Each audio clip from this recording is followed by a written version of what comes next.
All right, Jesse on Fire, welcome back. We've got news on bantamweight because Henry Cejudo, Aljamain Sterling, Sean, what's his name? Sean O'Malley. Sean O'Malley, right, biggest star in the UFC. So they're circling each other, and we've got some news about how this thing is going to shake out because Aljamain, who has the belt, he obviously has a lot of sway over what happens in this division, given that he has the belt, and he has the ability to play ball or not play ball or demand to fight this guy or demand to fight that guy and all of those things that a champion can do that end up working in his favor. Sometimes if he plays it smart, and sometimes he puts himself in a bad spot with the UFC and gets jammed up. Now, it's possible that what Aljamain is doing here is strategy, which I would commend him for. And as a matter of fact, I think I just realized what I'm going to use this video for is to potentially plant a bug in his ear about how I might play this if I were his manager, as an example. But before I get into this, because it has to do with who he's going to fight, because he's refusing to fight. That's what's happening. He's refusing to fight for now. So we're going to get into all that. Now, before we get into it, though, if you like the content, as a matter of fact, just if you watch the content, you have to subscribe. That's the deal I've made now. Like, I make content for free. If you watch a bunch of my videos, or if this is the second video you've watched, just hit subscribe and that's it. We're not exchanging money. It's just, that is your payment for my free content.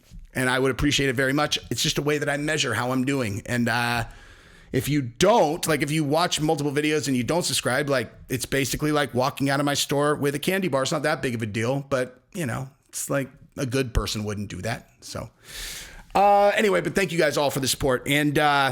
And also, I have a new all-access chat group that it's the same platform that the UFC uses, which is why I am using it. And I'm in a partnership with them. It's IRL. The link is in the description. You can go click that link. You can join my group. You can chat. I will get your message. I'll get it direct to my phone, and I will respond to you, right? I mean, maybe not immediately in 1 second, but I will respond. I will respond to you. So go download it. It's in the description. I'm going to be on I'll be on the UFC 281. I'll be like in the UFC chat for fight night for UFC 281. So yeah, this coming Saturday, I'll be in there chatting with everybody on the UFC thread. So check that out.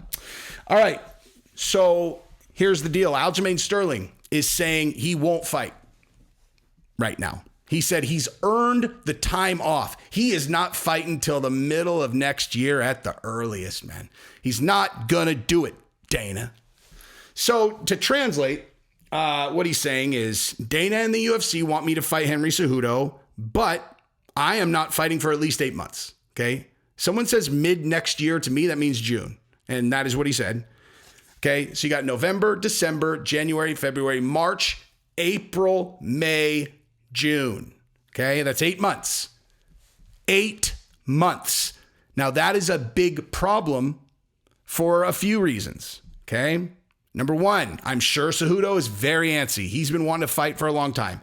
The bigger problem for the UFC is if you take 8 months to fight Cejudo, that means O'Malley is not getting a title shot for at least 13 months.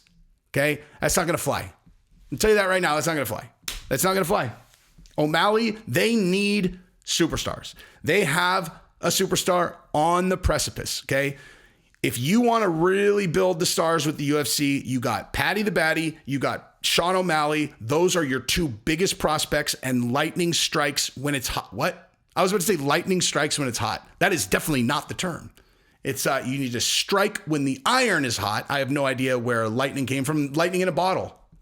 Lightning in a bottle or something, lightning in a bottle. But yeah. And so right now you have Sean O'Malley coming off of a big win against Peter Yan. And, you could theoretically, if you're going to have Cejudo fight Aljo, which is what the UFC said they were going to do, that must be because they do not like the Aljamain versus O'Malley matchup. I'm sure that's what it is. Also, Cejudo versus O'Malley is a really, really big fight, and I would imagine they would probably like to see Cejudo do their dirty work, get Aljamain without, take the belt from Aljamain, because Dana could say, oh, yeah, I like Aljamain, but it's like, no, you don't. Like, no, you don't. You don't. You don't.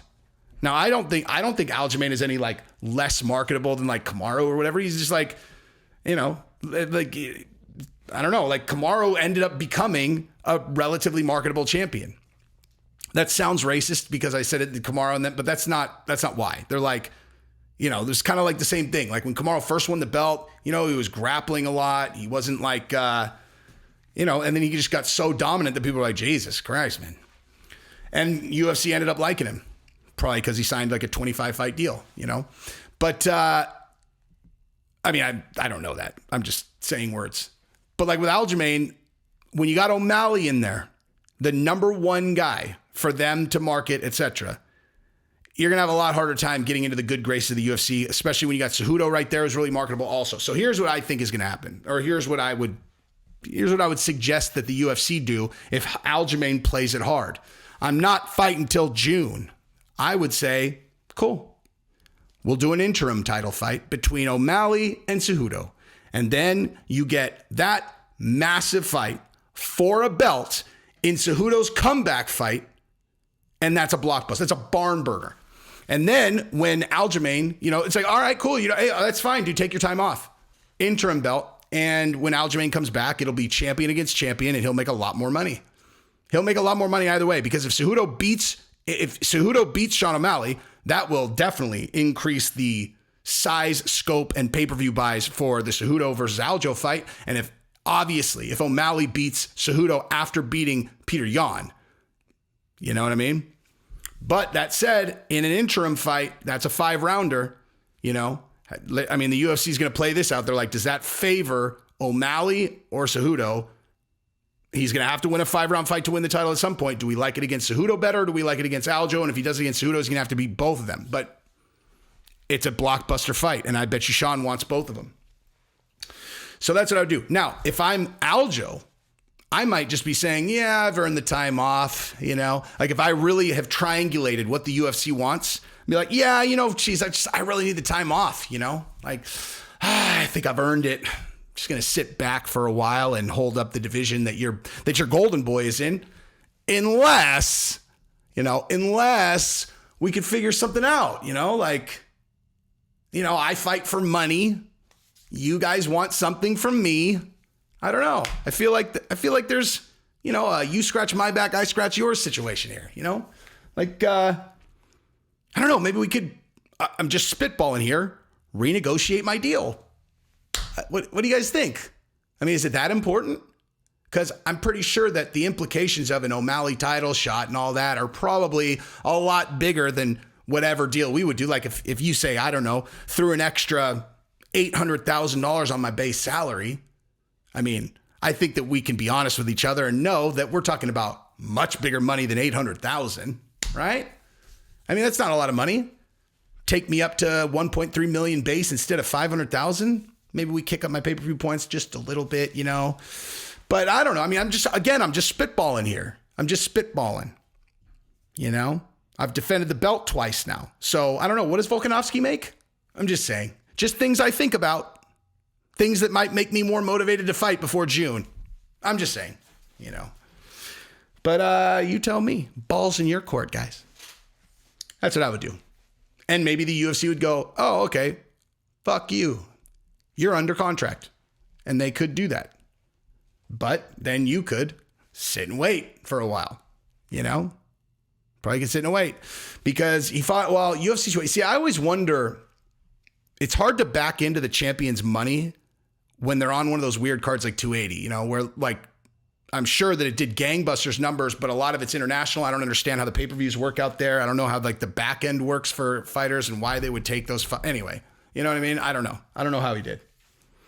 273 was Volkanovski and Korean Zombie. I actually bet he probably didn't get a big, I don't know what that sold. It was obviously an incredible event, but I have no idea what that sold. So I'm just trying to back into his money and see how comfortable he's feeling right now. You know what I mean?